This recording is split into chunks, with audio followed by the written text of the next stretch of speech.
종구의 가족에게 일어난 일을 우리는 어떻게 해석해야 할까요? 이 영화를 만들게 된 이유에 대해 작가는 이렇게 말합니다.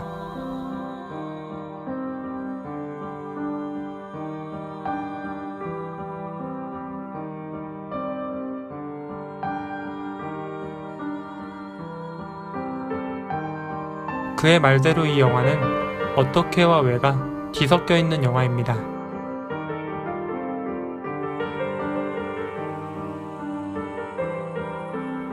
이 마을과 종구의 가족은 어떻게 이런 일을 겪게 된 걸까요?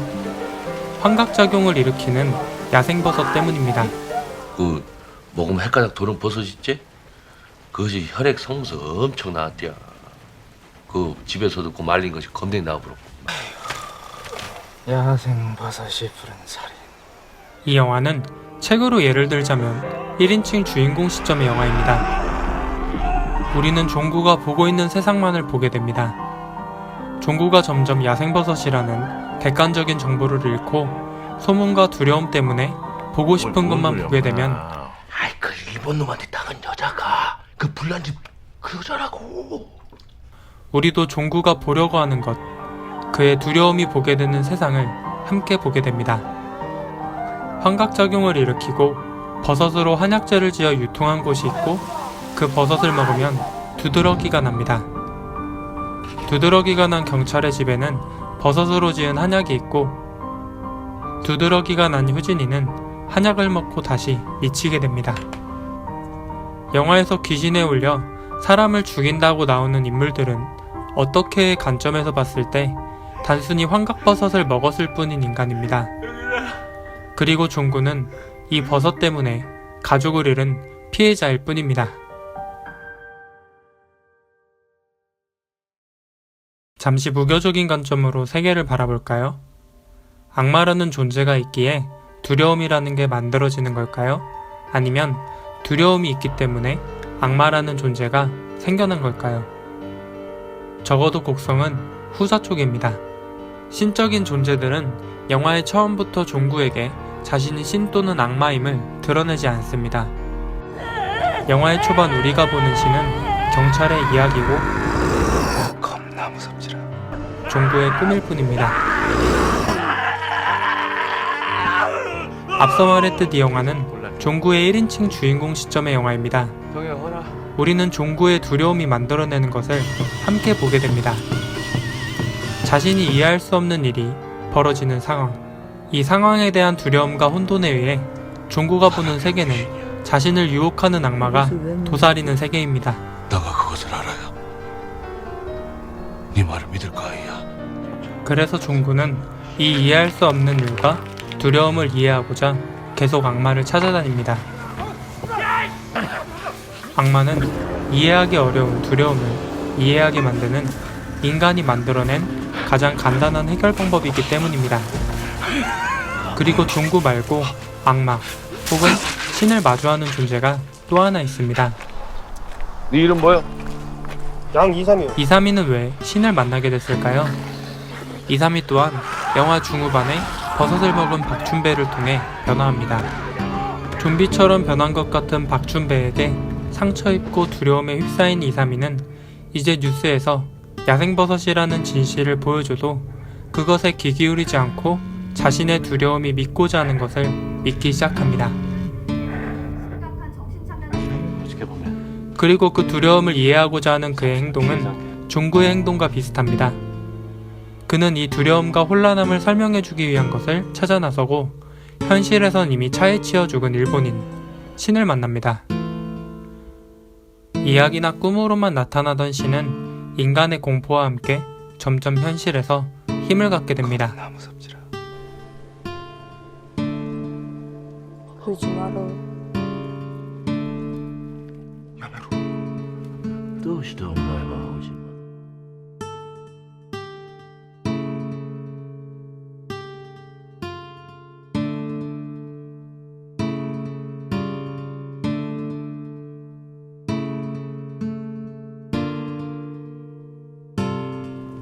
幽霊には肉と骨がないが、お前が見る通り私には肉も 우리가 악이라고 보는 일본인의 행동은 사실 우리가 선한 신으로 보는 예수와 너무나도 닮아 있는데요. 성경에 의하면 일본인은 마을 사람들을 낚는 어부입니다.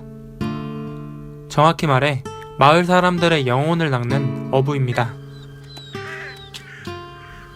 일본인은 예수가 모티브라고 했습니다. 예수와 일본인은 신이지만 동시에 인간입니다. 그래서 인간처럼 시장을 보고 버스를 타고 중구 일행에게 쫓기며 눈물 흘리는 무력한 모습을 보이기도 합니다. 그와 동시에 신적인 모습을 보이기도 합니다. 그렇다면 일광은 어떤 존재일까요? 일광은 예수로도 보이고 악마로도 보이는 외지인이라는 이 존재를 신으로 모시고 있는 무당입니다. 훈도시를 착용한 그의 모습은 이미 일본인과 어떤 관련이 있음을 말해줍니다. 그 일본 놈 말이요. 어떤 존재는 도망가는 일광에게 나방을 보냅니다. 나방은 번데기에서 나와 재탄생을 보여주는 곤충이라는 점에서 일본인이 자신이 부활한 것을 일광에게 알렸다는 추측이 가능합니다. 그리고 끝내 그들은 사진을 찍는 것으로 인간의 영혼을 취합니다. 그렇다면 여기서 또 하나의 질문이 생기게 됩니다. 이들이 인간을 현혹하고 끝내는 사진을 찍어 영혼을 취해가는 것이 정말로 악한 일일까요? 우리는 이 영화를 종구의 시점으로 바라봤기 때문에 외지인과 일광을 인간 영혼을 취하는 악마라고 생각합니다. 하지만 일본인은 종구의 시점을 벗어나서 바라보면 예수로 표현됩니다. 잠시 종구의 입장이 아닌 종교적 입장에서 생각해볼까요? 현실에서 만약 신이나 예수가 존재한다고 하면 그들은 선한 존재일까요? 악한 존재일까요? 많은 분들이 당연히 인간을 구원하려고 하는 선한 존재라고 말할 겁니다. 그렇다면 이런 상황은 어떨까요? 신이 구원이라는 이름으로 취해가는 인간 영혼은 정말로 그 인간 혹은 그 인간의 가족 입장에서 선한 구원일까요? 아니면 종구처럼 나의 가족을 앗아가는 악마의 일과 다름없는 일일까요? 신의 계획으로 고통이 찾아오고 죽음이 찾아온다는 말이 피해자에게 정말로 좋게 다가올 수 있을까요? 선하기도 악하기도 한 일본인의 모습은 현실에서 우리가 보는 신과 너무나도 닮아 있습니다.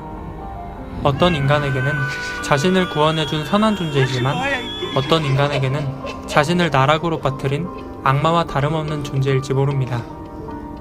이런 신의 존재론적인 모순을 이 영화는 이야기합니다.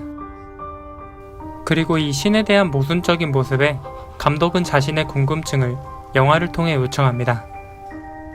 그 어두운 골목에서 쭈그리고 있지 말고 앞으로 나와 우리에게 당신이 선한 존재임을 증명해라. 하지만 역사에서 예수가 그랬고 영화에 분명히 그랬듯이 신이 자신의 육을 통해 증명하고 실천해도 그 또한 믿을 수 없는 것이 인간이라는 존재의 한계이며 비극입니다. 아마 우리는 그 시절의 유대인처럼 영화의 종구처럼 또 믿지 못할 겁니다.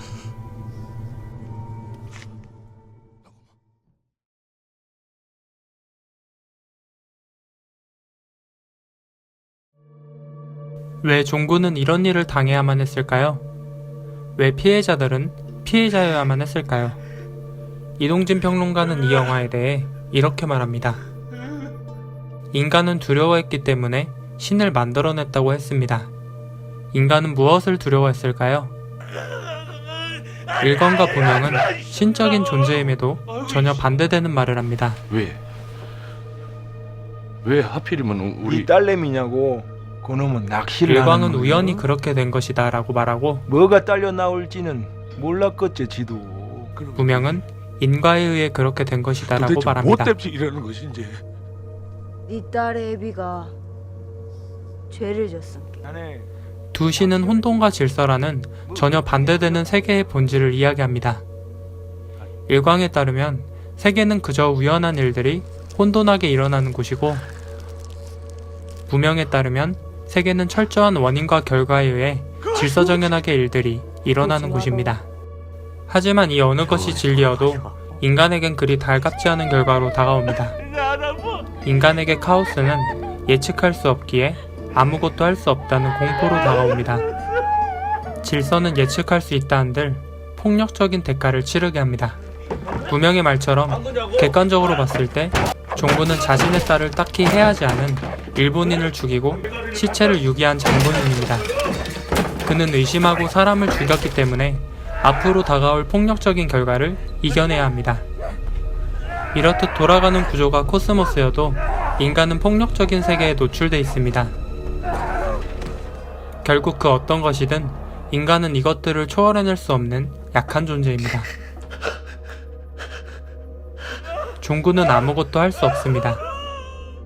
그가 해결을 상징하는 경찰이어도 아무리 자신보다 딸을 더 소중히 생각하는 아버지여도 해결할 수 없습니다. 그래서 끝내 곡소리, 곡성을 낼 수밖에 없는 게 인간의 운명입니다. 인간이 벗어날 수 없는 세계의 잔혹함을 나홍진은 지금까지의 영화에서 보여줍니다. 누군가는 그를 잔혹한 영화만을 찍는 악마라고 말할 수도 있습니다. 그렇지만 그 잔혹함이야말로 인간이 겪고 있지만 외면하고 있는 극복할 수 없는 세계의 진짜 모습이 아닐까요?